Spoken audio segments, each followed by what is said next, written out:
name's Arnold Sheldon Owens. If you want to know anything about my life, get a book called The Grapes of Wrath, and you will see my family, because I was part of a great westward migration of people in this country that happened during the Depression. I'm the youngest of 9 kids. My dad was just a small, hand-to-mouth type farm person, and everything was based on taking care of his family. His family was the most important thing to him of anything. Growing up in Oklahoma was fun and tears, laughter, and deepest pain. We worked hard, but it was interlaced with joy. Dad knew how to get the most from us. We loved to hear him tell stories. The water jug at the end of the cotton row and a little time spent in the shade, with maybe a new story, were incentives to make us chop cotton as fast as we could. Life goes on, and we don't much think about our beginnings. Then one day, suddenly, we want to know. I walked quietly through cemeteries in Arkansas, and curiosity awakened. Redden and Nancy McAfee, Andrew and Lucretia Roberts. These were not just names on a headstone. They were real people. Their blood flows in our veins. I wanted to know them, who they were, what they thought, why they lived where they did. Why did I not, when there was time, ask my father to answer some of these questions? That good Okie logic and built-in determination for survival is our heritage. It's a heritage of our children and all who come after. From these yearnings of my own came the knowledge that one day our children would want to know about their roots. I want them to know about our growing up times, who we were, the dreams we dreamed. I want them to understand the goodness and the sorrow of it, and the courage involved in reaching for something better, and to be proud of who they are.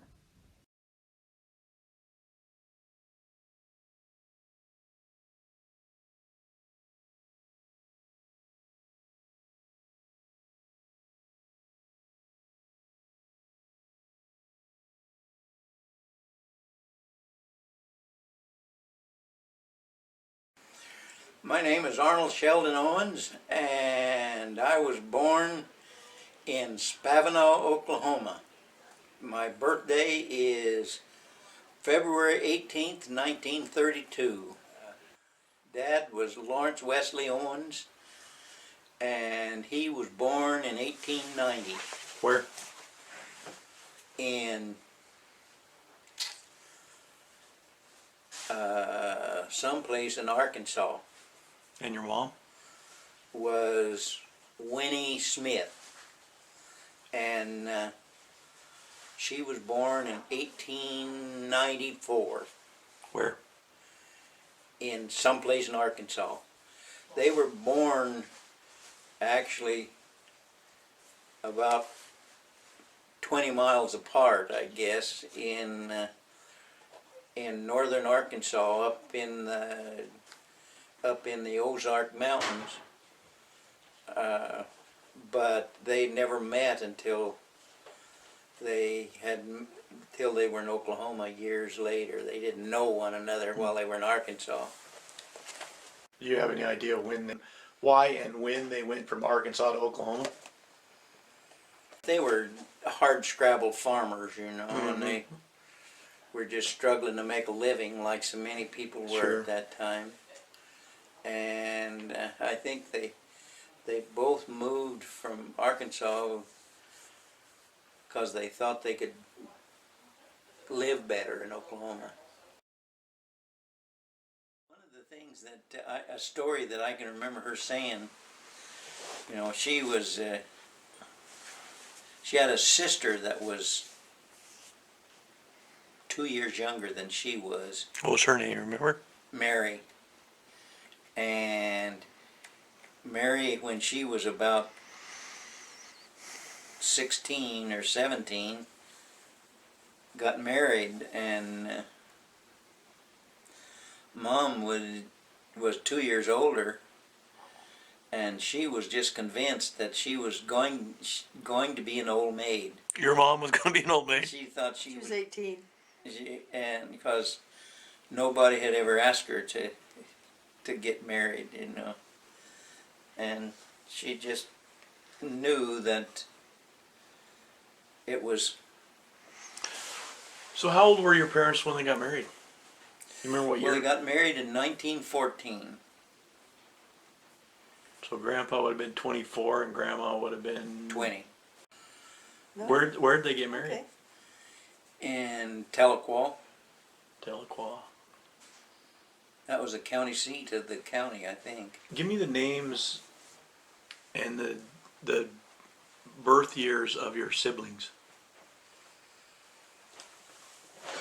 Oh, Gad. My oldest sister was Ella, and she is 15 years older than I am, so she would have been born in about 1917, someplace like that. And the next was Ira, and we came along about every 2 years, and Ira was next, and then Vera, and a lot of people think that they were twins, but they weren't. They just happened to be two names that Mom and Dad liked. Now, Ira would have been born about what year? Well, she had to have been born around 1919. And then Vera was next? Vera was next, which would have been around 1920 to 21, someplace in there. Then Roberta. Okay. And Roberta would have been born in 23, I guess. And then Lucille was born whenever Lucille was born. And then Wanda was born, and Wanda was 6 years older than me. We'll say that she was born in about 25. And then, see, I had a whole string of sisters. And then the next sibling was my brother, and he was named L.W., and we referred to him as Dub all of his life until he had to register for the draft, and they asked for a name, and he said L.W., and they said, no, we have to have a name. So he said, okay, Lawrence Wesley Owens Jr. And Your dad's name was Lawrence Wesley, right? Yeah, and because he was actually named L.W. as because of Dad's name. Dwayne is 26 months older than me, so he would have been born in 1930. 1930. Or late 29. Yeah. And then I was born, and I always say they got perfection, so they quit. Yeah, right. That was pretty much Dwayne's approach to things. When my dad came to Scotts Mills, he asked a guy, where's the Owens place? I'm going there to see his daughter. And the guy says, which one? He's got a whole bunch of them. Yep. Who said that story? My dad. He just laughed about that when he would tell that story. Which one? He's got a lot of daughters. Okay. Do you have any personal memories of your grandparents? Not of my, on one side. Which side? I don't have any knowledge of my paternal grandparents. Let's see, Dad's dad was Matthew Owens, and I don't know what his middle name was. I never met him.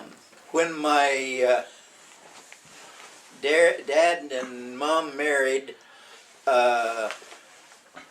his dad was already dead, and he was taking care of his mother. And when they married, my grandmother moved in and lived with Mom and Dad for, I don't know how many years. Of all of us kids, I think Grandma was there until Lucille was born. Grandma Owens. Grandma Owens. From Chapter 2 of I Am Roasty, Which Owens Are You? By Roberta Owens Moyer. There was much work on the farm. Winnie wasn't without help, however. Victoria McAfee Owens, my Irish grandmother, famous for her red hair and temper to match, lived with us. One learned early to respect Grandma's temper. Retribution may not always be swift, but it was sure. Young and fleet legs could run faster than her feeble ones, but sooner or later it was necessary to enter her domain again. The hours would pass and the fear disappear like the thistle from a milk pod, and so, unthinking, the offender would bring in a load of wood for the stove or just to get a drink of water. Then she would lay a firm hand across that bottom of the britches. Grandma believed firmly in the seed of learning. So, you have memories of which set of grandparents? My mom's parents. What were their names? Her mother was, I think, Amanda Haggard. Okay. And Granddad was Thomas Jefferson Smith. You're kidding, right? No, that's... I imagine there was a lot of people named Thomas Jefferson in those days. And one of his first kids was named Andrew Jackson Smith. I met my grandparents, my mom's parents, when in about 1941 or 2, they had been living in Oklahoma, actually with my uncle. Then in the early part of World War II, he moved to Scotts Mills, where we were living. What was his name? Thomas Omer Smith, T.O. That was Omer? as Uncle Omer. And that was your mom's brother? That's Mom's brother that was just older than she was. Right, okay.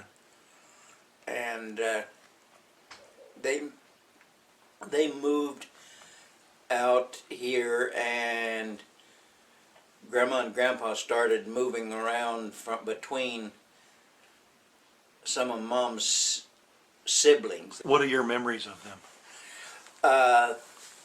When Grandpa must have been, he must have been around 90 when they moved out. And when he always wore, he had a white beard, and he always, when he walked, he had 2 walking sticks that he would walk with. And I can remember he was as deaf as a post. And he would, if you wanted to talk to him, you'd have to get right up close to him and just almost shout to make him understand. I can remember they would be sitting side by side in a rocking chair, and they'd have their heads together, and they'd be rocking, and they'd be talking, and you couldn't hardly hear them. but he never missed a lick. Boy, he could understand what he was tuned into Grandma because they'd just sit there and talk and everything and not raise their voice at all. Grandma Smith came and lived with us there in Scotts Mills. And I remember coming home from school one day, and I had the milk before I went back to the ball game. And I told Grandma, I said, "Grandma, you go milk for me," and never thought anything about it. And pretty soon I looked out the window, and here's Grandma. She's 91, 92. And she had the buckets on her arm, and she was out at the end of the woodshed, going down that little slope. She was going to go milk. And she was going to go milk. And I went out and said, "What you doing?" She said, "Well, I'm going to go milk, but you have to show me where the barn is." She couldn't see the barn. I said, "Grandma, I'll give you those buckets." But she was going to go do it. She was like Mom. She'd give it a whirl, but God.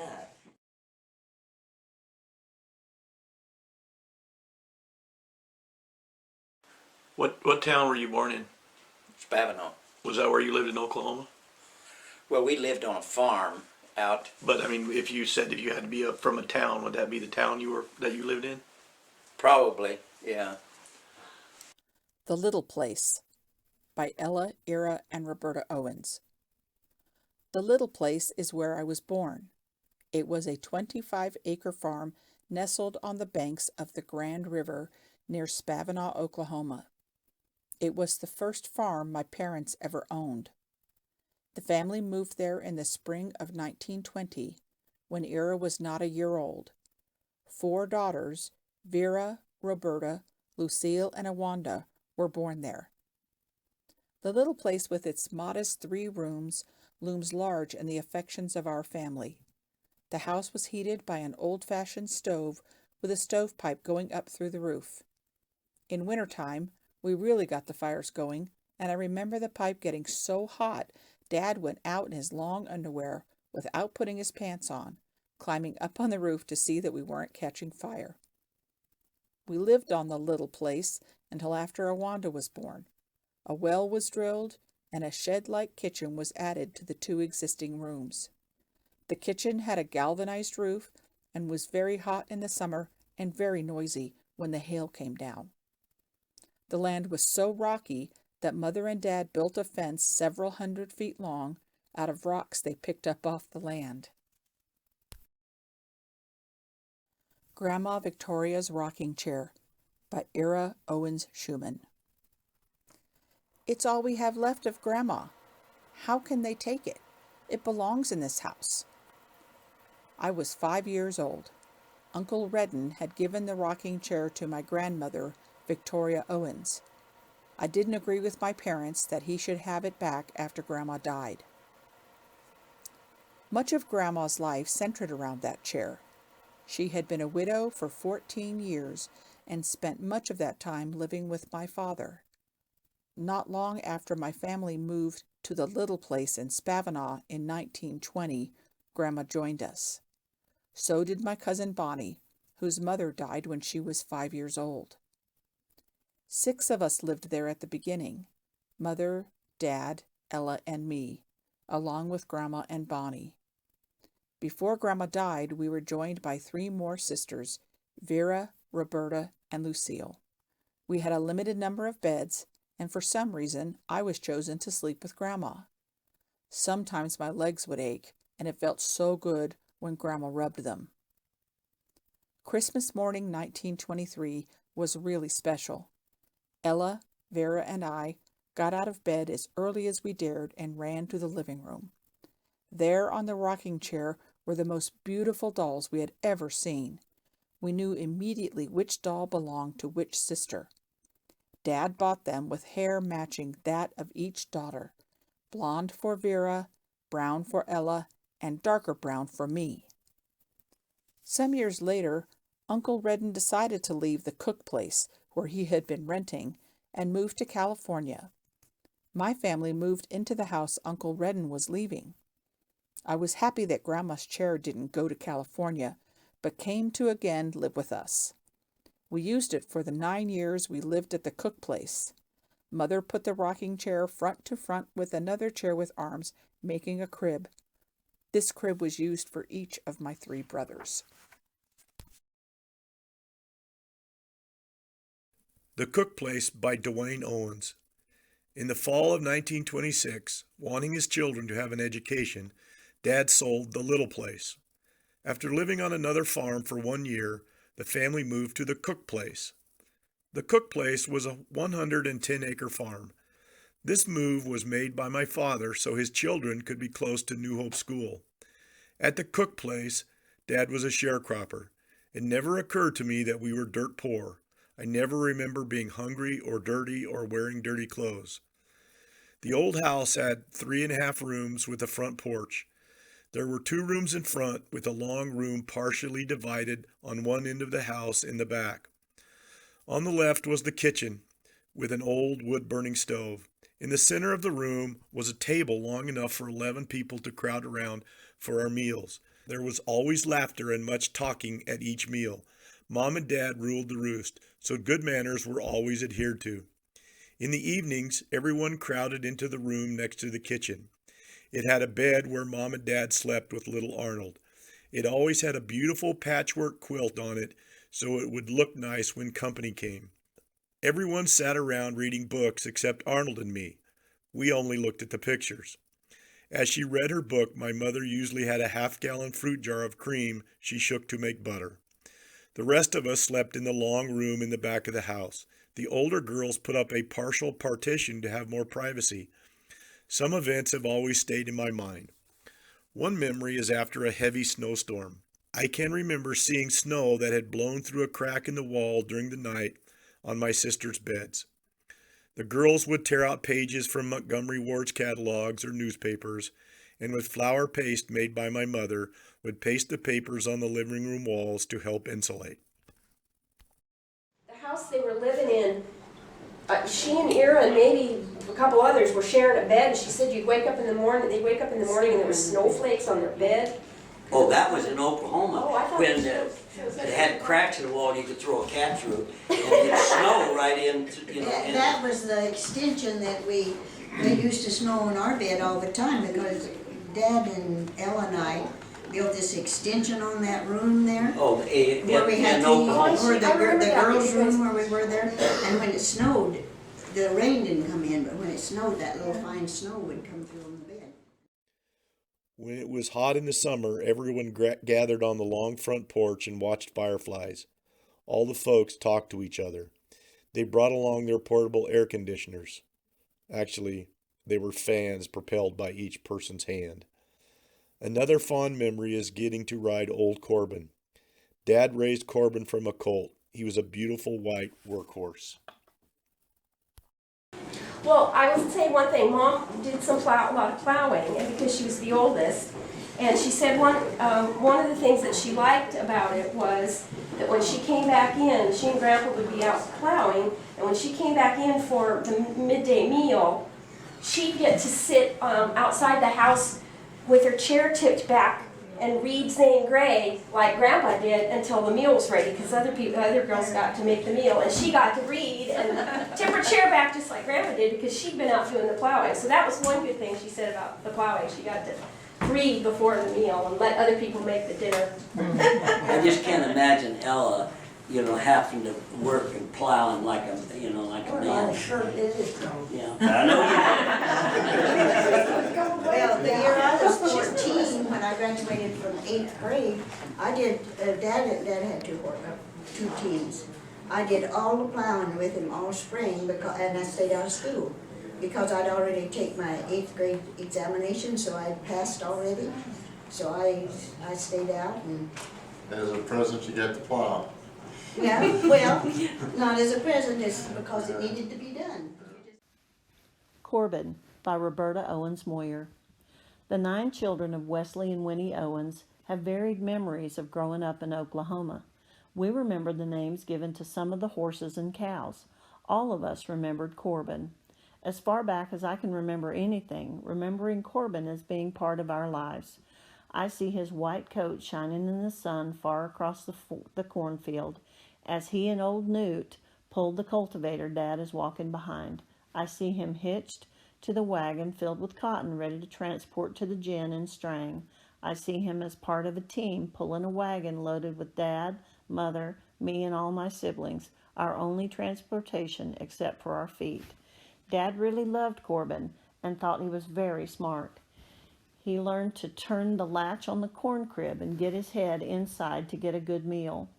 He would watch until Dad went into the house before making a foray into the crib. With me behind the plow, he would just plod along like no matter how hard I tried to get him to go faster. But if he heard Dad's voice speaking to me, Corbin would perk up and step lively. Corbin was a gentle horse that we all loved very much. When we sold everything and moved to Arkansas in the fall of 1935, I believe the worst thing for Dad was to leave his horse. And when Mom was getting to the point where she couldn't really walk anymore, but she was still able to walk with her walker, but she was getting pretty weak, and so we had always had to walk right with her, you know, and she had a gait belt on, and we always had to be standing right there. And towards the end, when she'd get really tired, and so we'd be trying to go from the bathroom to the bedroom, and she'd be going, oh, I don't think I can't make it, you know, I can't make it. And she always, when we were little, she used to tell the stories about Corbin, the horse, and how at the end of the day, when he knew the work was over plowing the fields, that he would just jet for the barn, you know, to get to the hay. And so when she would get to that point, she'd go, I can't make it, I can't make it. And I'd say, well, Mom, you can make it, you can make it. Just think you're Corbin and you're going to the barn. And she'd laugh. I just thought that was so funny. Third grade, when she actually started school regularly. She went to school. She went to school part of a year when she stayed with her grandmother in a different town. And Grandma taught her. Yeah. And in those days, if you could. But she didn't start school regularly until about the third grade after you moved, and that was why you had to move. Yeah. So that, and I know Grandma and Grandpa were very much, Mom told me, very much wanted their kids to go to school. And that was why they sold that little place, and then he didn't have enough money to actually buy another place, so he was a sharecropper at the other two places where you live. New Hope School by Roberta Owens Moyer. It was more than 60 years ago that my father sold the farm where I was born and his Model T in order to rent a farm near enough to New Hope that his children could begin school. As he did not own his own farm or car again for a number of years, this was an early indication of the value my father placed on education. I will never forget his words. Remember, what you put in your head, no one can take from you. The only picture I have of the original building was taken during the 1930-31 school year when I was 6 years old. Almost 1/3 of the student body was either my siblings or my cousins. Bernice Utu was a teacher that knew how to kindle the curiosity in a young mind. It didn't matter that she was responsible for all 8 grades. She sat on a little stage at the end of the room, looking out over the 4 rows of desks. The big wood stove sat in the middle toward the front of the room. The older boys helped keep the fire going so that the Oklahoma winters did not detract from our concentration. Along the front were long benches where each class came forward to have their lessons. Miss Utu never tried to keep us from listening to the other classes recite. A 3rd grader was welcome to listen with wonderment to the 8th grade stories, marveling that putting words together could produce such excitement. I'm Rosti, Which Owens Are You? By Roberta Owens Moyer. The top of that barn holds another very special memory. One day, thinking Daddy was safely away and that we would not be caught, Ira, Vera, and I decided to climb up on the barn and jump off, which was absolutely forbidden. We enjoyed it. Our shenanigans had a slight hitch, however. Far across the field, where he was plowing, Dad could see what we were doing. After supper, he laid out our punishment. Each of us had to go out into the yard and bring a switch and sit out on the porch until he came out. There we sat, each of us aware that whatever he did would be just and that we certainly deserved it. However, All he did was come out and give us a severe lecture. Only after we were more grown up did we know the lecture had been brief because Dad had to rush off so he wouldn't burst into that joyful Irish laughter at the sight of us sitting there, each of us obediently holding a switch, while Dad went away to laugh, and the three of us carefully broke our switches into pieces and stuffed them through the cracks on the porch, safely out of the way. Tell us about the family legend of Louis Smoke. Well, of course, this is typical of people in that out of that Oklahoma country, because that was what was called for a long time Indian territory, because they moved Indian tribes into that area to live, and so a lot of the people married Indian wives. The Louis Smoke legend. You have to realize that Arnold used to be really, really dark-skinned and real black hair. He is no longer has the black hair. But this was kind of a teasing thing between my mom and my dad.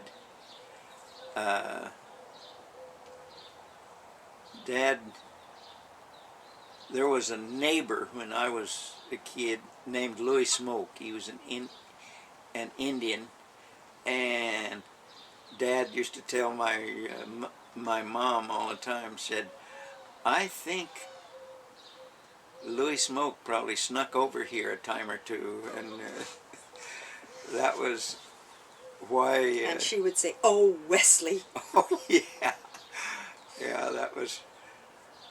You couldn't find a person that you'd think of that would be more unlikely to happen than my mom. The year that I remember, other than the 1 year we were in Colorado, as far as down or starving death, was probably 1935, when their last year in Oklahoma, when Dad was working, and they would pay him in commodities. You know, no money, but they'd pay him in butter and eggs, whatever, in 1935, and that's... This would have been during the first part of the Depression.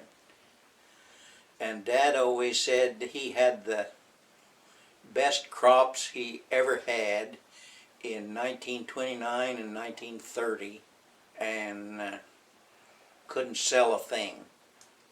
Why? There was Nobody had any money? Nobody had any money. But this was... Most people, you know, unless you were there, you don't realize how desperate the times were. And Dad decided that someplace had to be better than where they were.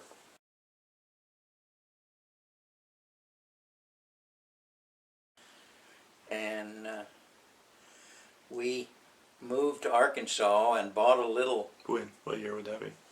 This would have been in 1935, and he bought this little place outside of Springdale, and he bought this place and was going to raise strawberries to sell commercially. As so typical of that country, it was just rocks.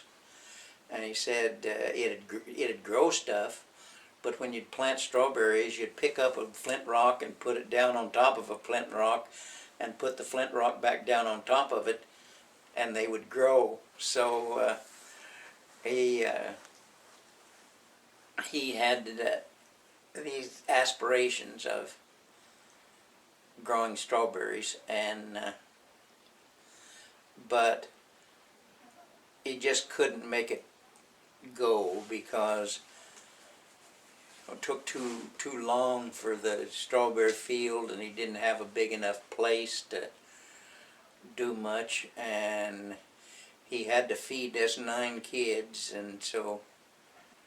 Do you have any memories of Arkansas? Yeah, I remember Arkansas. What do you remember about it? We used to... they had what they called June bugs there. They were a big old beetle that When they'd fly, they'd go bzzz, you know, and you could see them flying. And you'd catch one of those beetles, and you could tie a piece of string to one of the legs, and it'd fly, and you could kind of use it like a balloon, you know, and fly, and you'd follow the thing around, and it'd go bzzz.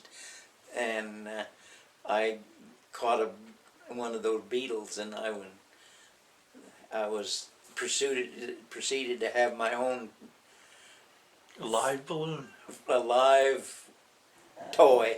Well, one story about when Mom graduated from high school, she did not go with the family to Arkansas. She stayed and lived for a few months so that she could graduate from her own high school. She lived with Miss Utah, which was one of her former teachers. But anyway, then she went to Arkansas to meet up with the family, and I'm pretty sure she said it was there. By this time, of course, she was 18 years old, and but anyway, they went into whatever town it was near where you were in Arkansas, and they Springdale. Yeah, they went to a movie, and my mom loves movies, so she was in this theater watching this movie, and Grandpa and Grandma were in town buying things, and Grandma came in and said, "Ella, your dad's going to leave. You have to come." And Mom says, "I'm watching the rest of this movie. I'm not going to go." And Grandma went out again, and then Grandma came back in, and she says, "Ella, your father's going to leave you if you don't come." And Mom says, "I'm not going." And so Grandpa went away and left her in Springdale. She got home by catching a ride with somebody. Well, it wasn't more than 2 miles at the Yeah, most. anyway, she walked by. But Anyway, doesn't he that left sound her. like Dad and Ella? Yeah, yeah. Because she was going to watch That's the a end good of that story movie. to tell what they were like. Did they kind of butt heads? Stubborn, both of them. I think. Dad adored Ella and thought she was the grandest person in the world. She was the only person that would stand up to him in our family. She can do more things than Dad. Icicle story. Well, that was when I was. This was when I was in Arkansas. We were living in Arkansas, and it was cold, and so icicles had formed, and all of the older kids had gone out and knocked off some icicles so that they had icicles to suck on, and they'd gotten me one or two, and I wanted some more, and they wouldn't get it. And remember, I was just a little over 4. I don't think I'd had my 5th birthday yet. No, go ahead. And I went out and got a block of wood and tried to throw up on and to knock off one. And of course, as a 4-year-old, I didn't have a very strong arm, and I just got it high enough that I threw it through a window in the door. And Dad came out storming and yelled at me, "What are you doing?" And of course, he was always at work. I didn't see him very much. And I looked at him and I says, "You're not my boss." And he grabbed, I can remember this to this day, he grabbed me by the arm and turned around and kicked me with the side of his foot. And he didn't really kick too hard, but he hit me with the side of the foot and lifted me up and swung me around and went in and got the razor strap off of the wall, and he proceeded to show that he was my boss if he wanted to be.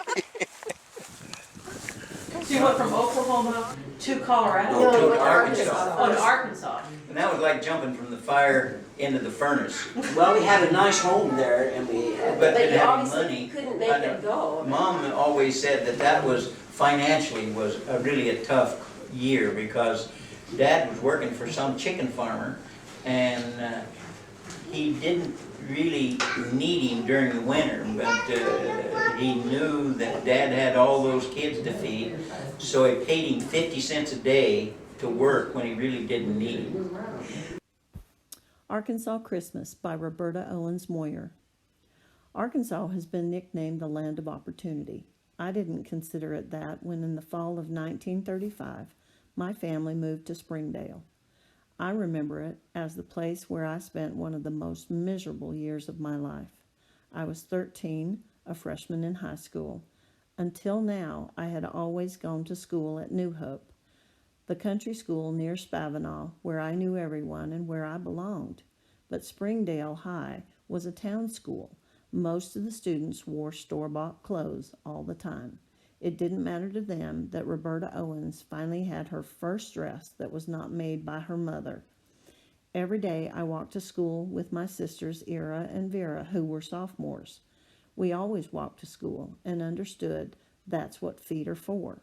For the first time in my life, I didn't look forward eagerly to a new school day. When Christmas vacation came, I was glad for a respite. Our Christmas stockings weren't very full, but there was always the rare treats of candy and an orange. Also in my stocking was a special gift, a pair of red combs. They may have cost a dime, or maybe only a nickel, but they were so beautiful in my black hair. It snowed during Christmas vacation, so we made ice cream. We found a patch of clean, untouched snow and filled a bowl. Then Mother beat eggs and milk and vanilla and poured it over the snow. Ambrosia. My family was not used to Christmases of bounteous gift-giving. We always had a tree, cut and brought to the house by my father, and decorated with handcrafted paper chains or popcorn. Only years later did I realize the anguish of that Christmas for my parents. My father, trying to avoid the droughts and the dust storms of Oklahoma, sold all his cattle and his horses to buy the tiny farm. It was wintertime and there was no work. We were in a strange place, away from our grandparents and aunts and uncles, but my mother made cookies using pecans from the huge trees near our house. There was a gift for each of us. And then Wes told the story, and I don't know where this happened. What the Christmas that the Owenses were so hard up, and they knew they weren't going to get any Christmas presents.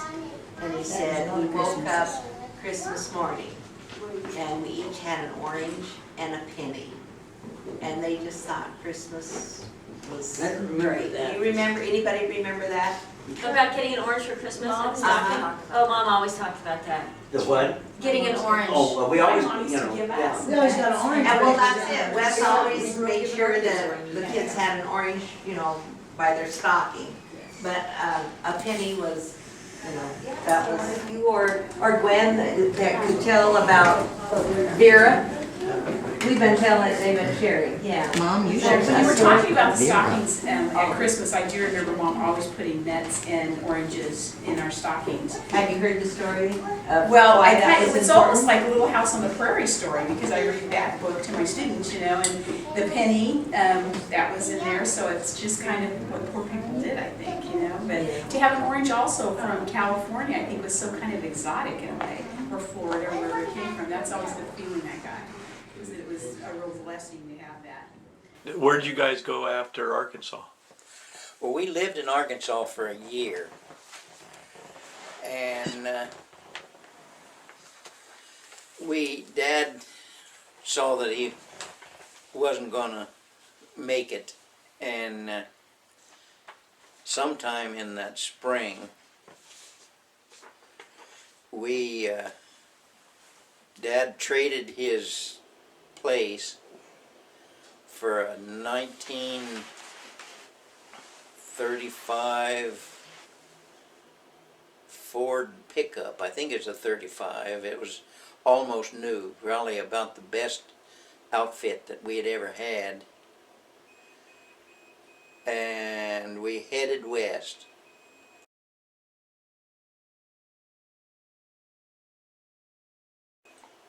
Where'd you go? Well, we were headed for Oregon because Mom had a couple brothers that were there, but on the way we went to Colorado because she had a brother, some relatives that lived out in western Colorado. You remember the name of the town? We went to a little community called Pea Green. Pea Green. But it was actually closest to the town that is about 8 miles from a town called Delta. What year would that be, you think? That would have been in 1936. We got there in 36 and left in 37. We were there for about a year. We were actually headed for Oregon, but we ran out of money and we stopped in Pea Green. Colorado is Not My Favorite Place by Vera Owens Taylor. In those dry Dust Bowl times, so many people were leaving Oklahoma to go to Colorado or California, but Dad's dream was Oregon. Things got so bad with the drought in 1935, it seemed we almost had to make a change. But he was still afraid to try the trip to Oregon, so he settled for a lesser dream of buying a small acreage near Springdale, Arkansas. Arkansas turned out to be a mistake. There was no way he could make a living on 10 acres, and there were no jobs for the family. We had to make another change. So after a year, in the summer of 1936, Dad sold the equity in the 10-acre farm for a 1935 Ford pickup. He needed it to transport all his family with only clothing, bedding, dishes, and pots and pans. Mother even had to sell her sewing machine. Mother's oldest brother had moved to Colorado 2 years before. As Oregon still seemed just too far away, Dad decided to try Colorado. Ira and I were old enough to know how desperate straits the family was in. That summer began the unhappiest year of my life. We had to say goodbye to friends in Arkansas, and then a sad goodbye to friends and relatives in Spavinaw, the place that still seemed like home. After visiting relatives, we headed west. Dad, Mother, Ella, and Arnold rode in the cab. The other 7 children rode in the pickup bed with sunburned faces and lips. We tied our straw hats down with bandanas to protect our faces, but to no avail. We saw the dreaded Rockies on the horizon long before we reached them.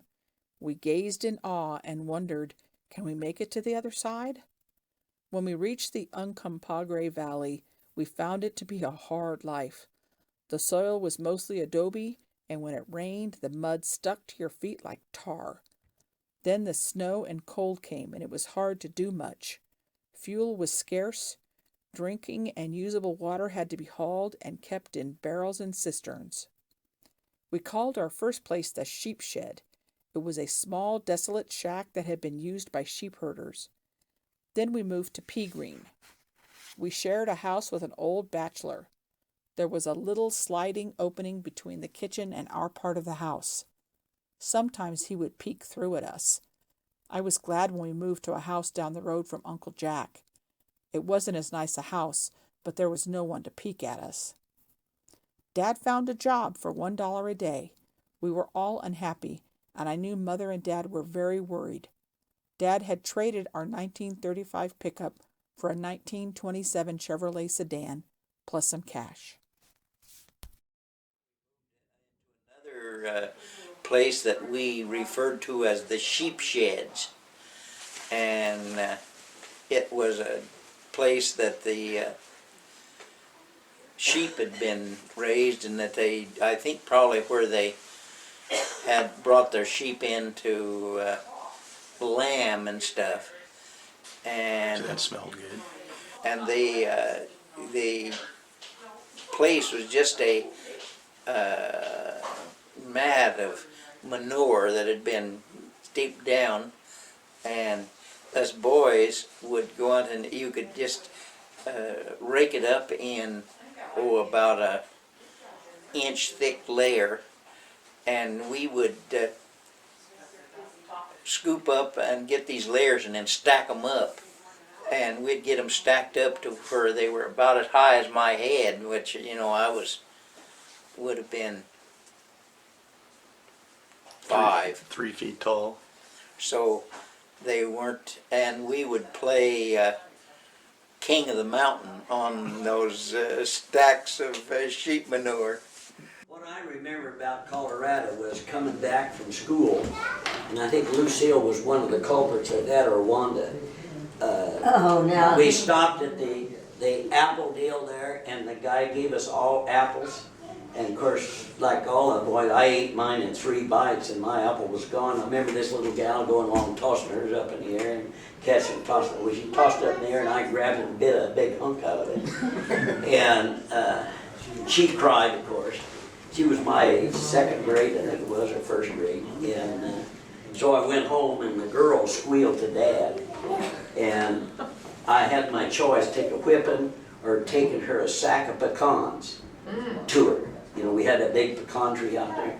And I thought, hey, I'll take the pecans. So I figured, you know, I'll get out of sight of the house, I'll throw those damn pecans away, and I'll go back to the house. Well, I looked back, and there's Dad coming, you know. So he followed me clear up to the door, and he's standing at the gate. So I had to knock on the door and tell that little girl I was sorry and give her that sack of pecans. I never did like her after that.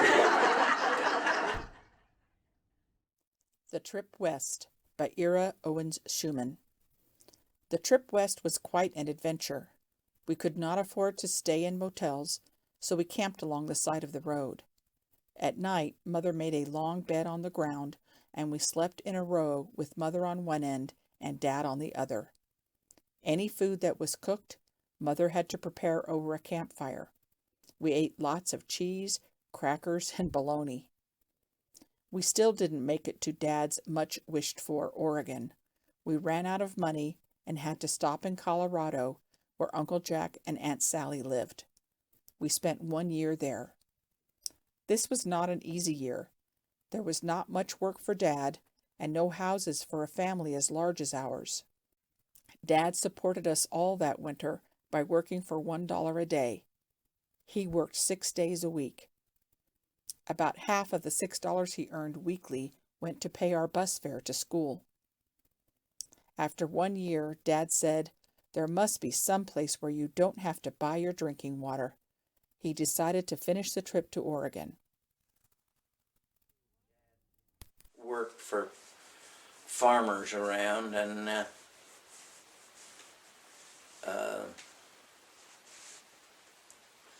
most of the in the summer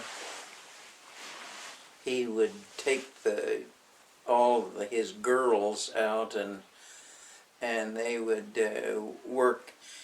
One of the things he remembered is working for an onion farmer, weeding onions. One of my favorite stories, and I'm probably going to cry because I cry every time I tell this story, was when they were in Colorado, and Mom being the oldest, and the girls, Grandpa had his family all backwards because of course the boys were the youngest, and so Mom had to do a lot of the work, field work and stuff. But anyway, they went out and they tried to, Grandpa was trying to convince this farmer to have his family, and there were probably about 4 of the girls maybe with him, I don't know how many, maybe Ira remembers this, to pick up sugar beets. The truck or whatever would go by, and they'd have to pick up the sugar beets and throw it into the truck. And the man said, "You know, you got girls, I don't want you doing, you know, they can't do this." And Grandpa said, "You just watch, my girls can do this." Colorado. Yeah. And sure enough, so they all spent the day picking up sugar beets and throwing them into the truck.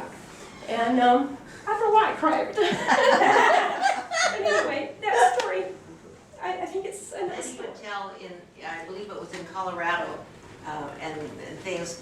He said that was the worst part for him, was living in Colorado. Yeah, that was the worst. That's what Mom said. And he said, come spring, he said, I had outgrown my shoes, and I didn't have any shoes to wear to school, so he went barefoot, and this was about April. He said there was frost on the grass, but he went to school barefoot. I don't know if any of the rest of you did. I don't remember all of that. Well, Mom I don't said remember going Colorado was barefoot. really We bad. went to bed. That was the closest they came to being really, really hungry. And I think Dad, from Mom's brother, Dad borrowed $50, I think from him to help us to get moved. I don't know if he ever paid it back or not. Maybe it was just a gift, but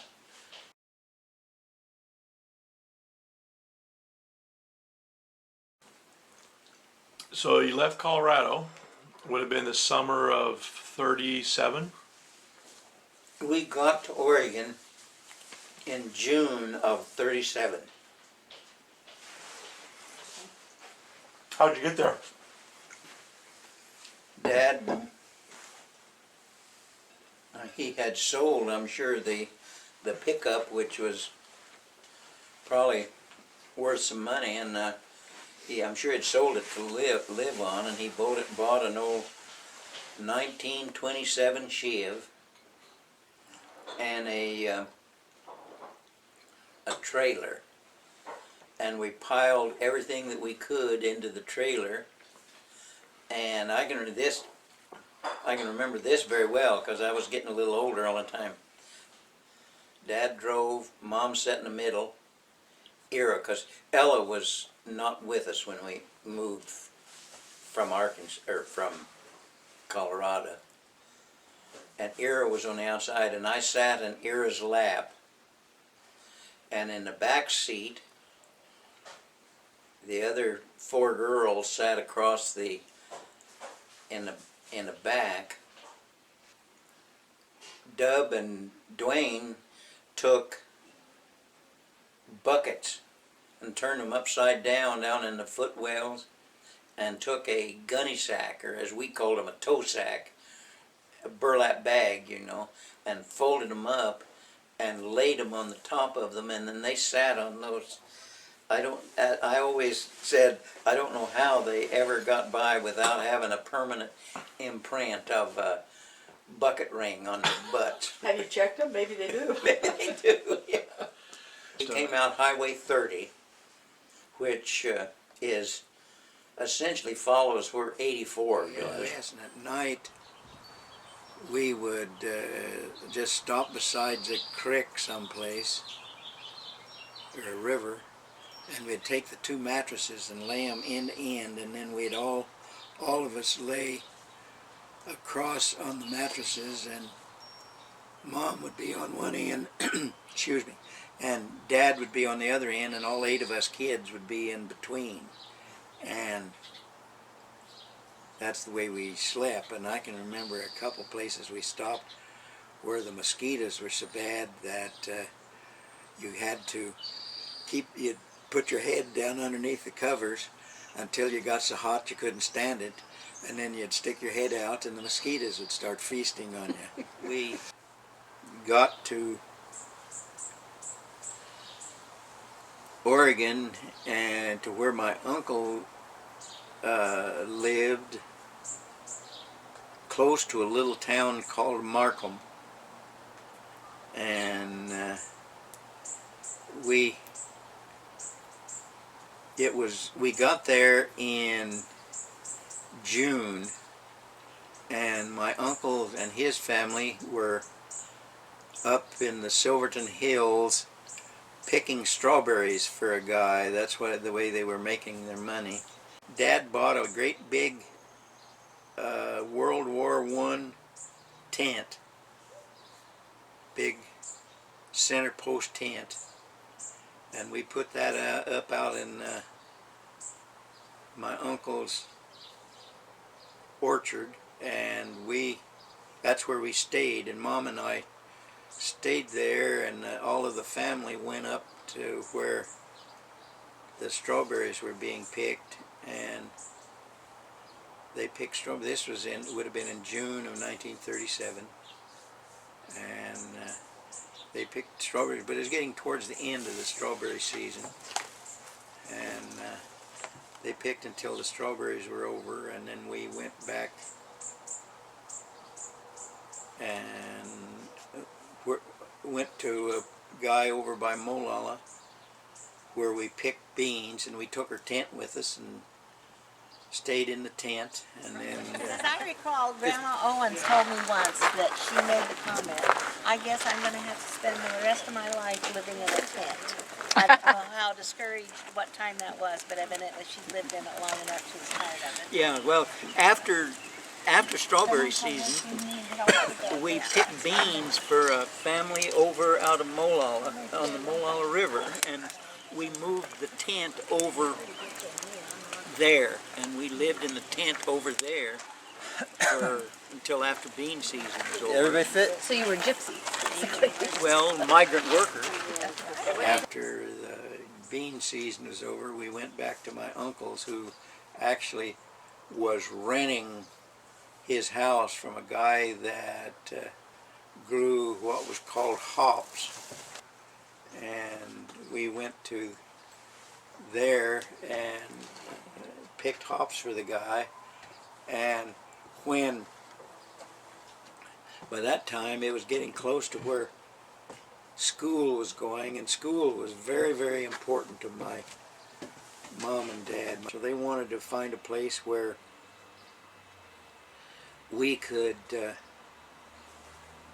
get settled down so we could go to school. And they rented a little place. It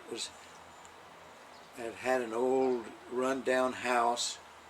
This was in 1937, as I say, and the house was 74 years old when we moved in. And so if you count back, you realize that house was built in the days when Oregon was just getting settled. That first year, Ira and Vera went to Scotts Mills High School and graduated that first year. So they would have graduated in 1938. We lived on this road. It was about a half mile from school, and the kids would walk home, of course. And I can remember I loved to have my sister read to me. And I'd stand by the back window, and when she'd come in the house, she wouldn't even have a chance to sit down, and I'd run up to her with a book and say, read to me. And she usually did. Ira is the one that I always told Marilyn that I was probably almost 5 or 6 before I was exactly sure which one was Mom, Ira or Mom, because she took care of me so much of the time. Why Ira? Well, Ira, she always, when us boys were born, Ella took care of Dub. She was her care. And then when Dwayne was born, Vera, even though she was the third child, she took over with Dwayne. And Ira always said that if there's another one, he's going to be mine. And so that happened to be me, and so I was hers, and she took care of me. She was I was her responsibility. Dad, it was a 14-acre farm, and Dad finally, after a couple of years, they had enough money saved up that they bought the place, this 14-acre farm. They paid $1,100 for it, which was a huge chunk of money for us at that time. We lived in that house until, well, Mom and Dad lived there until in the early 1960s. Well, we came about here, and it went at about that angle. And went this clear was to the all creek. went clear to the creek. Which is where? Right down at the bottom of the hill. Down in the bottom of the hill. And the A-frame that's up there, is that actually on the site of the old house? Yes, and that's the one that's built out of the lumber that the old house was Yeah. So did you guys own basically everything you can see here? Yeah. And he owned it. He wasn't renting it, right? Yeah, we owned it. But he rented that upper so acreage. overgrown, but No, there's we owned kind that. of We a bought that. Did you? Yeah. Okay. tail end of a driveway up there, and it was back in there. Did you see Did you see an A-frame I in saw there? the A-frame, and then there was some buildings to the right, looked like a barn and a... Yeah, that barn is new because this is where the old barn was. So that wood barn right there, that's the old original barn? Yeah, I think so. Okay. So the house fell apart? I mean... No, they tore it down tore and it down used the lumber to to build build the the A-frames. A-frames. Been about the upper edge of the property. And then on up the road, what'd you say, about 2 miles? Yeah. Was the upper pasture, the one where we used to, or the upper field where we used to go park. And that was about 10 acres up there? Well, we bought 10 acres to start with, and we had that about 2 years, and then Dad bought an additional 5 acres. So we had 15 acres This is altogether. the original barn, I think.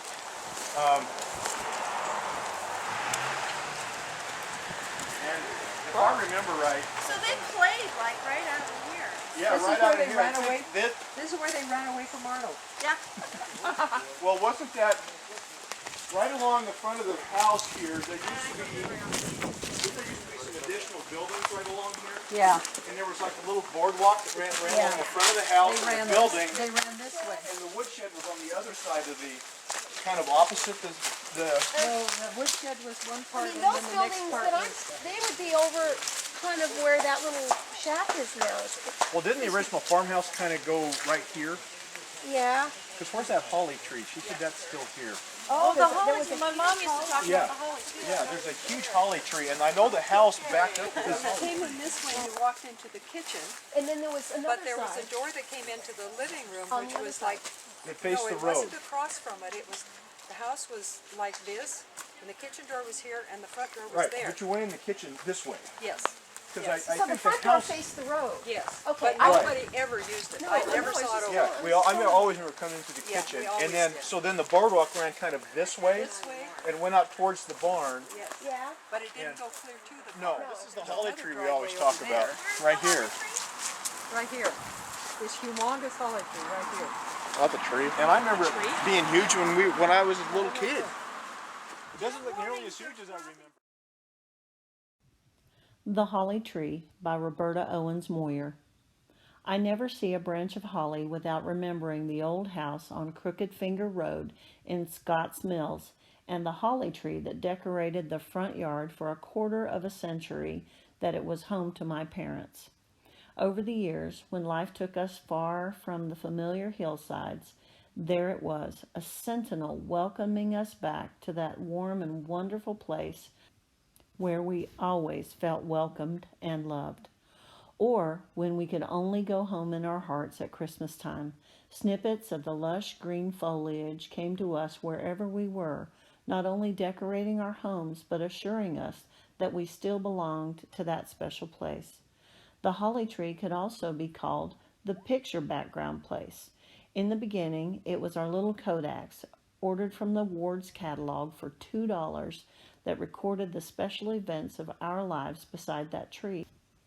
Later, when we came with our more sophisticated Minoltas, it was still the holly tree that we often chose, as though the growing of our lives was reflected in the growing of that tree. Christmas has come in many places for me and my children, but year after year a box would come from Scotts Mills.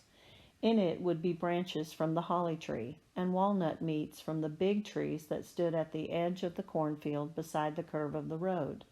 My mind framed the picture of my parents, sitting by the fire evening after evening, maybe listening to the Grand Ole Opry or just in companionable silence, busily shelling the walnuts so there would be enough to send a box to each of their 9 children. We're going to go see the old place tomorrow.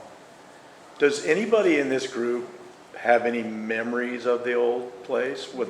I can remember, and this is my memory is, I was little. My memory is that steep, narrow stairway. That's pretty scary. That's what I remember. Yeah, Yeah, to go up, So- that was just one big room. So I was wondering, what do other people remember about the old place? Large living room and a dining room, and then a long kitchen, and then one bedroom, and then the stairwell that went upstairs.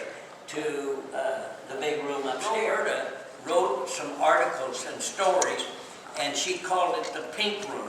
Ella went to town one time and bought some rolls of pink, thick paper, and because it was just kind of a bare room. It was an old house at that time. It used to be a stage station way back when. They took this pink paper and they did the whole upstairs, and it had no air conditioning. About in the summertime, I mean, you almost died up there. But the girls all stayed up there. And Probably about the same as any. I thought that upstairs room was creepy, and I hated sleeping up there. But we didn't have any choice because there wasn't any other. And of course, going outside to the outhouse was until they finally got a bathroom. And I didn't really realize this, but I guess Dwayne says that my dad was the one that actually was kind of instrumental in getting. he did it. He not only caused it, but he did it. He came down and Did what? and The bathroom. see, there was in the There was the room where they kept the milk separator. that and And then there was that storeroom off the side which had so much interesting stuff. Oh my God. Stuff from all the kids, you know, ocarinas and games and all kinds of stuff. was a long walkway down about that high, and you walked in and you went into the woodshed. Yes. And then walked a little further and you went into the wash house. Yes. And then there was a stairwell upstairs over both of them, which we all played in. Yeah. And this is where we hung all the clothes. But it was a great play area. It was full of glassware all along the windows. Like old jars. Yeah, old jars and bottles. There was, Mom kept about everything up there. Well, I do remember that the room that Dwayne was talking about were in the little shed that was out on the, the house, and then there was that like boardwalk, and then the little shed there where you went up the stairs, and gosh, we just spent hours and hours playing in there. Great. Had hundreds of jars. Hundreds of them. Yeah, that building, the wash house there on the end, had 2 windows, and it made for a great covered wagon. We shot, I don't know how many Indians I shot. And then we'd turn it into a pirate ship and everything. Oh, absolutely. And it was a great place to play. The wood stove. Did your mom cook on a wood stove? Yep, she had a wood stove all the time when we lived there on the farm. Did you have electricity to your house? We got electricity when I was about in the 2nd grade. So I can remember when I first learned how to read, we had a couple of these old kerosene, you've seen these kerosene lamps that have the globe and the wick that you light and stuff. We had 2 of those, and that was the light that we had in the house. And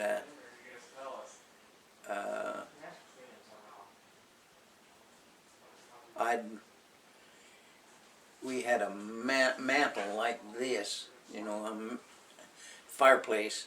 Never put a fire in it, but there was a mantle on it that you could put stuff on. And usually we had those two lamps sitting up on that mantle. So did you guys have running water, indoor plumbing in your house?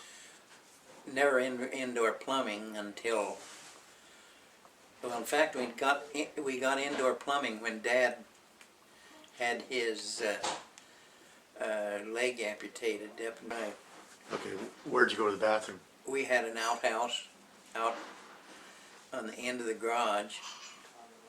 How did you get hot water? Heated it on the stove. When how did you obviously didn't take a shower. No. How often did you bathe? Once a week, whether you needed it or not. How did you bathe? We had a great big old round wash tub that we'd bring in, and we'd heat.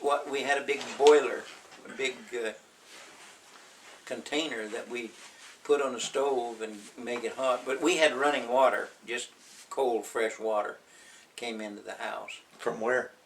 We had a spring out, and it was on a gravity feed. Oh. But if you wanted hot water, you put it on a big old pot and heated it on the stove. Yep. And you'd heat enough, and if we were, like on Saturday night when we took a bath, you'd take the stove and you'd take your turns of whenever, and you'd dip and you'd get about yay much water in the thing, and you'd sit in that. And I got to the place by the time I was, when I was in high school, you couldn't get down in the tub, so you'd sit down and your feet would hang over the edge of the... Grandma and Grandpa. We were in college, and I had my folks' car there for some reason, because in those days we didn't all have cars in college. And so we decided to drive over to Scotts Mills for dinner one night. And Grandma, I don't know how, because they didn't have a phone, but Grandma knew we were coming. So when we got there, she had a beautiful table set, and she cooked a beautiful meal, but Omer and Flora were there too. They didn't stay for dinner, but they had to meet this girl that Arnold was bringing home, because I think I was the first one he ever brought home. So we had this lovely dinner, and remember, I grew up in a town. I didn't grow up in the country. And during the meal, during the evening, I had to go to the bathroom.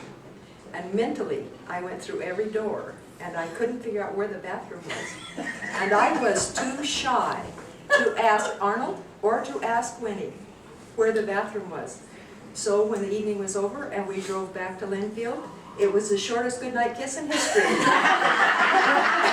thought she doesn't like my family. I remember the smell.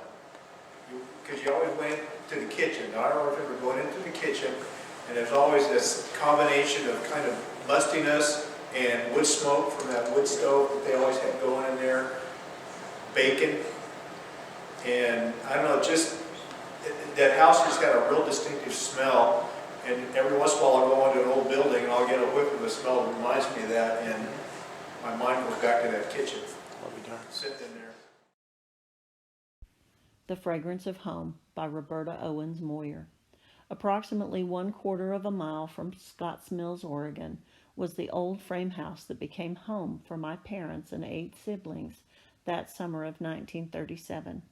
Even after we were happily settled with hearths and children of our own, home was Scotts Mills and some of Mother's good cooking. Coming home is one of the most wonderful phrases in any language. I am not really sure if I long for the taste of homemade kraut and pickled beets because I was so fond of the tangy sourness, or because my mother always served them just for me after I'd been away. Maybe it's because Mother always added love, along with the right spices that made her simple recipes loom so large in the memories of her children. My mother cooked uncomplicated Southern food. I never saw her use a written down recipe. I don't know how many of her recipes were learned from her mother and how many from her mother-in-law, with whom she shared a household for a number of years. Sometimes, having driven from Seattle, Los Angeles, or Montana, we would arrive in the middle of the night. The long driveway and walk around the house never changed. I could walk it with ease in the dark. The common entry was the kitchen door, which was never locked. It never occurred to us to knock. As we fumbled for the light string, the beloved voice would call out, "Is that you, Roberta?" "It's us, Mother." And tomorrow, I knew for sure, Mother would serve sauerkraut and pickled beets because I was home. I never walked in the house, ever, unless my mother, no matter what time of the day or night, that I'd go in the kitchen and start through the kitchen, and she'd say, "Is that you, Dwayne?" Or, she never made it, and I'd say, "No, this is Wes." But she never made a mistake clear through college that I could walk in the door. She knew exactly. And I don't think she ever slept when we were in high school.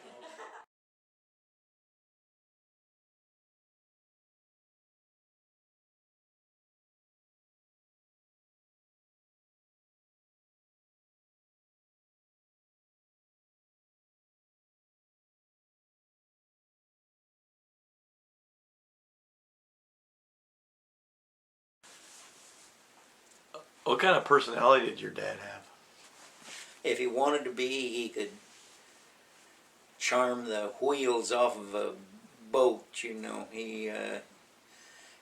but if he got fired up, he was madder than a hatter in seconds. But the only good part about it was within 30 or 40 seconds, he was all over it. Dad stories. When we were in Arkansas, of course, we didn't have television at that time. We didn't, or any. So on Saturday nights after we had our bath, we would all, the boys and Awanda, basically would get around Dad, and he'd tell a story.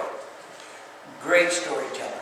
And he could watch, and if he was telling about something like a rabbit was doing this, and it was getting, so he was getting in trouble, and the poor rabbit, well, all of a sudden the rabbit come back alive, and he'd come out, so it had a happy ending.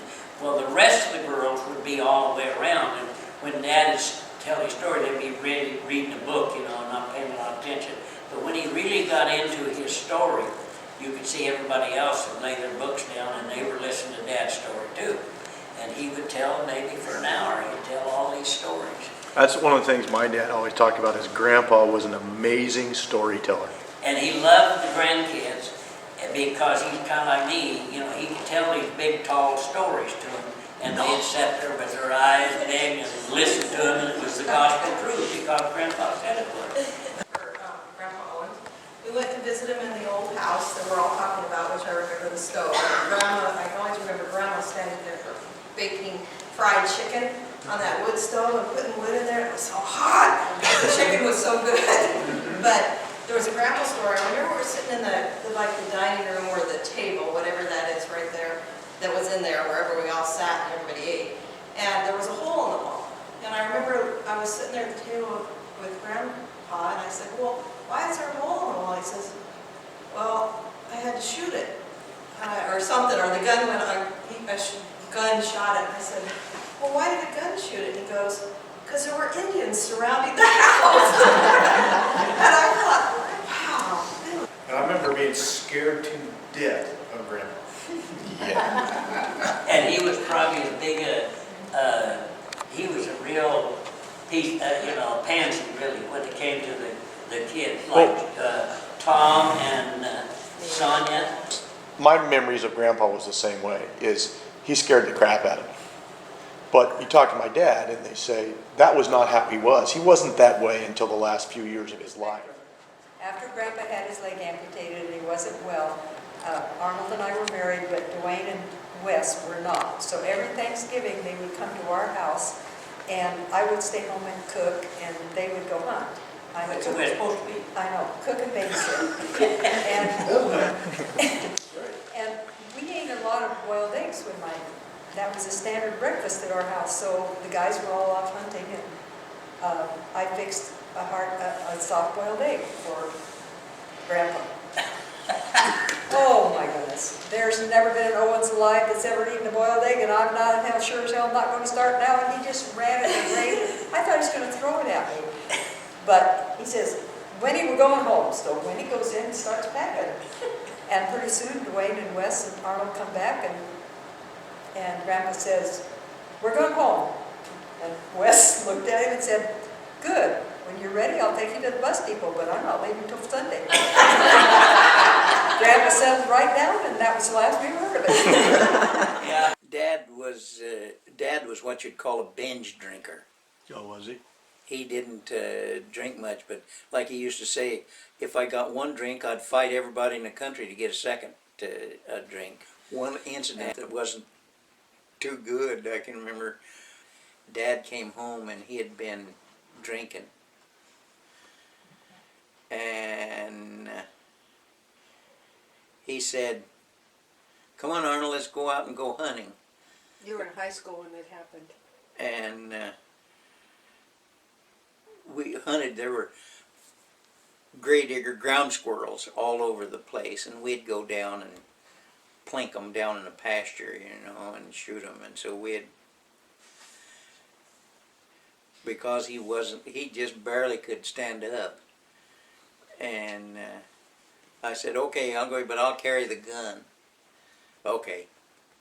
So we started out through the barnyard, and there were chickens running around. He says, let's shoot the chickens. And I said, no, Dad, we don't want to shoot the chickens. Yeah, let's shoot the chickens. No. He said, give me the gun. And so I'd hold him off like this and hold the gun out his way, and he'd try to get the gun away from me so he could shoot the chicken. One time he came home plastered, and he went out into the woodshed going to be sick, and he took his teeth out and put them up in.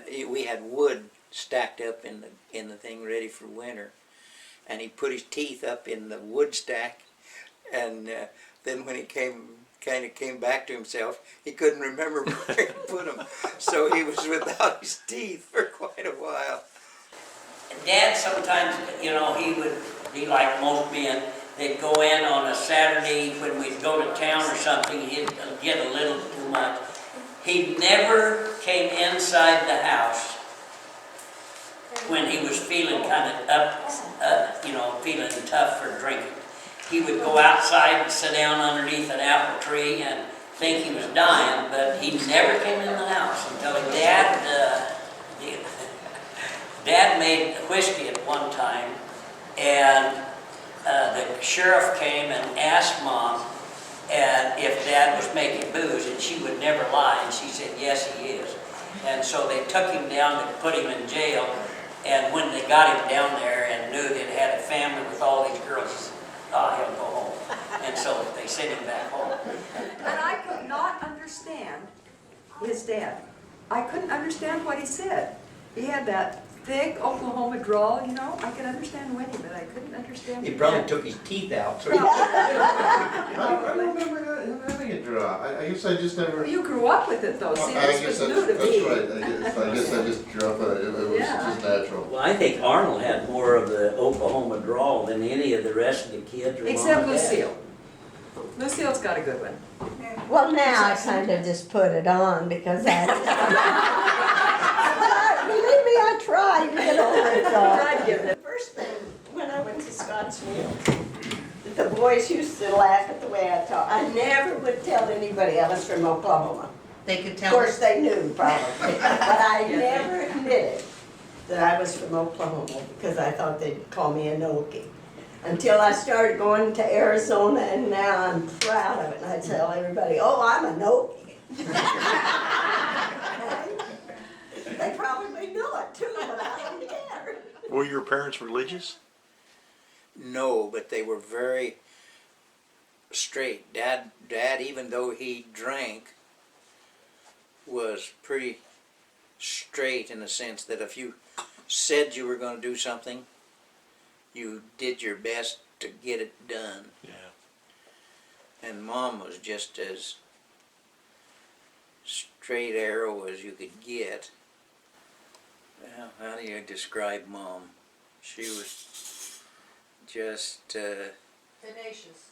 yeah, tenacious. That'd be, you know, when she had to get something done, her comments was always, you just hunker down and get it done. That was the way she looked at stuff. And she never had material things in her entire life. She never had very much in a material way. Never expected it. And appreciated any nice thing that she could have had. Let me ask you a question. Was Grandma really a fanatic about being honest? I know my mom, Roberta, was, I think, the most honest person I've ever met in my life. I mean, she was. Mom was. Yeah. She had, and my mom had to learn it someplace. See, She was so nice that I remember, I can't remember whether it was Wes or I, gave Mom a box of chocolates, and after she ate a couple, she read on the label that it had a drop of bourbon in it, and man, we got a lecture. We gave her candy with bourbon in it. Oklahoma, though, he made moonshine, and he wouldn't. My mom wouldn't let him tell her where it was because she said if somebody comes and asks me, I'll tell them where it is. I won't lie for it. So he would never tell where his still was. Why do you think that was? I mean, Because she knew that if she told somebody, he'd get in trouble. He'd go to jail. well, why wouldn't she lie for him? Because she never would. She wouldn't lie about anything. That's just wasn't part of her makeup, you know. She was a very black and white person. Lying was wrong, and she wouldn't do that. Oh, dear. Well, one thing I'll tell you about Mother, if you ever sent a crossword to your husband or wife, every wife, she'd look at you and say, "You'd better be nice to him, because you'll never find another. You'll never find another one as nice as he is." And I've heard her say that. You know, about every one of them. well, she used to give me hell all the time to be nice to Joanne, and I kept telling her, I'm your son, not her. When I started to the university, you know, after the first term or so, I didn't have any money, and I was about ready to quit, and I came home. And Mom said if I'll go back, she would, I forget, she was gonna give me around $100, and I don't know where she got it.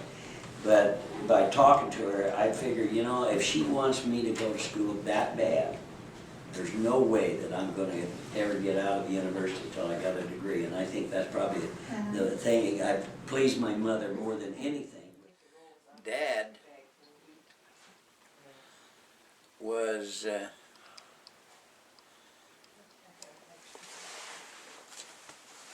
not a horribly healthy person. What do you mean? Well, he when he was in his 20s, he had typhoid fever, and it affected him always. There was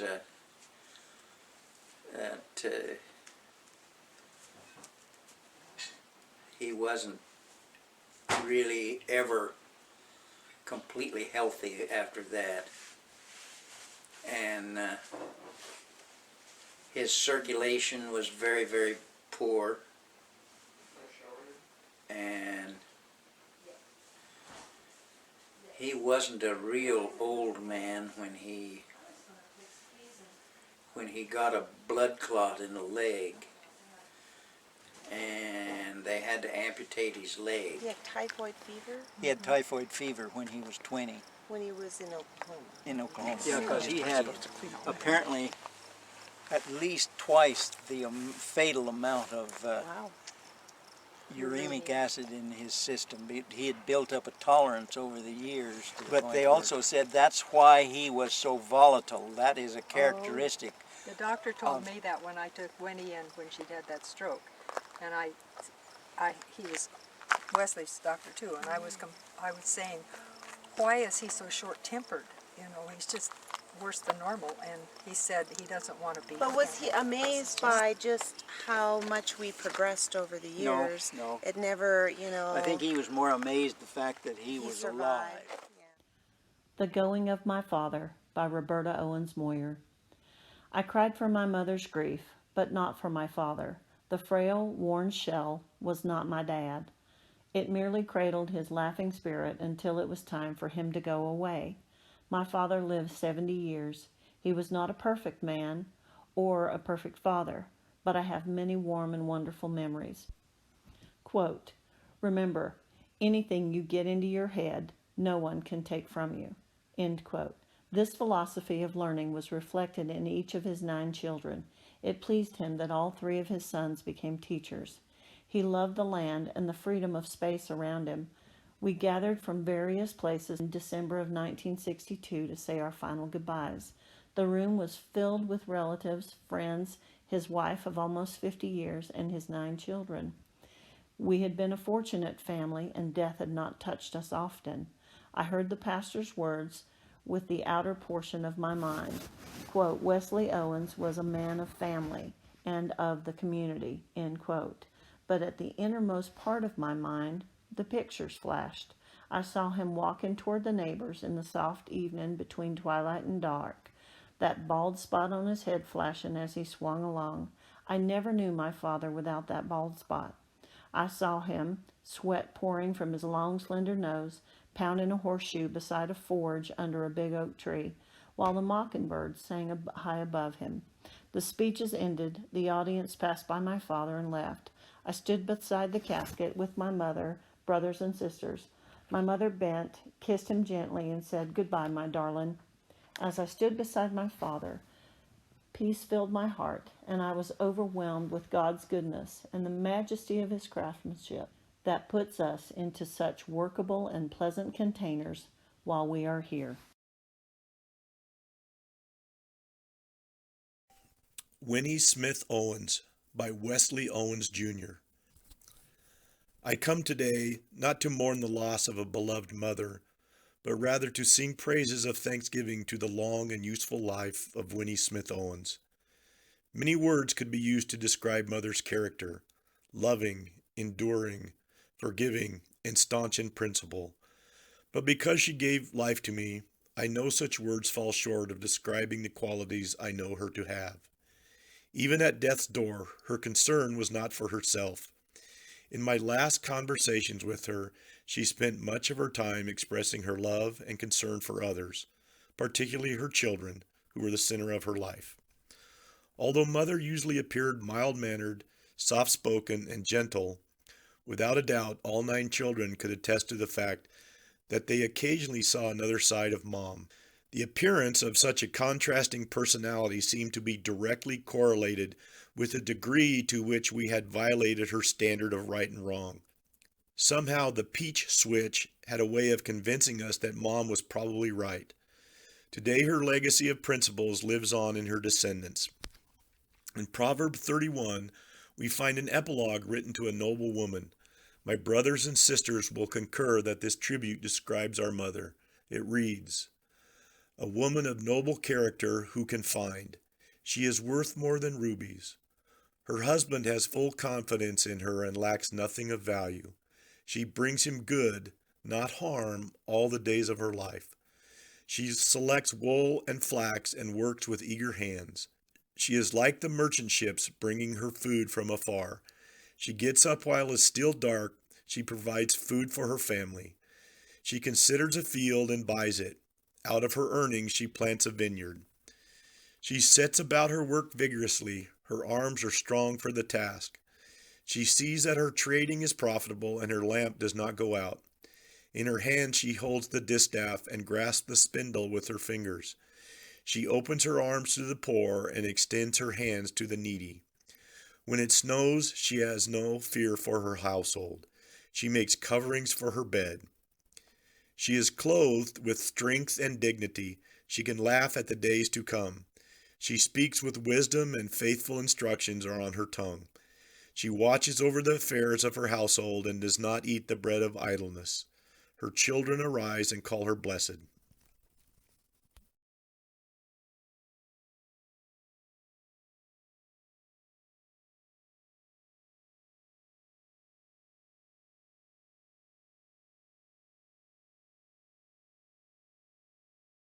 Okay, and I named this poem as What If.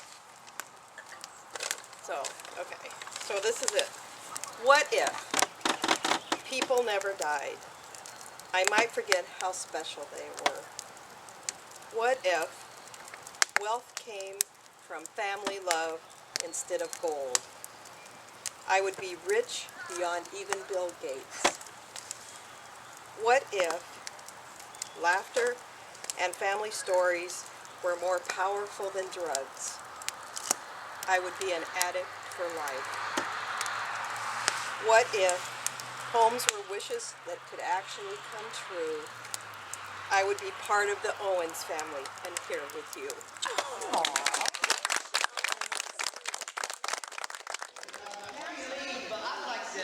I'd like to say something. First of all, I want to tell each of you that I love you, and it's sure been nice to be together with you. And it's my hope that the people that, the cousins and so forth, that put this together and so forth will continue to make plans for it to continue to happen.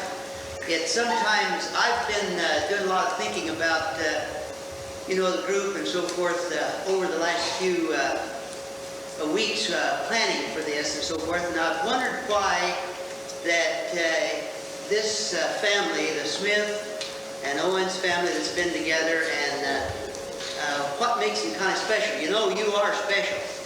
And I kind of come to the conclusion that the reason that it seems like it holds together, of course, is the kind of the family love, and of course, mother and her generations like that. Family was important, and they showed that kind of love for each other. And some of you new generations have got a challenge on your hand, because see, they when she had what she thought was right and wrong, she never wavered from it, and no matter what the odds were or what the hardship, she stayed with it. And you see, that kind of stability for your basic principles make it become what it is. And so I just feel that you are special, and I want to tell you that, and that we should keep this going, the friendship and love that goes on by you keeping your courage going. And I always remember what Aunt Sally said. Of course, we are tied into that too. When she was on her 100th or 101st family reunion, was that she wished that one thing she had something to say to all of you is a little wisdom for the next generation, was to continue to get together and show your love to each other. And that's what she said. And so I leave that with you.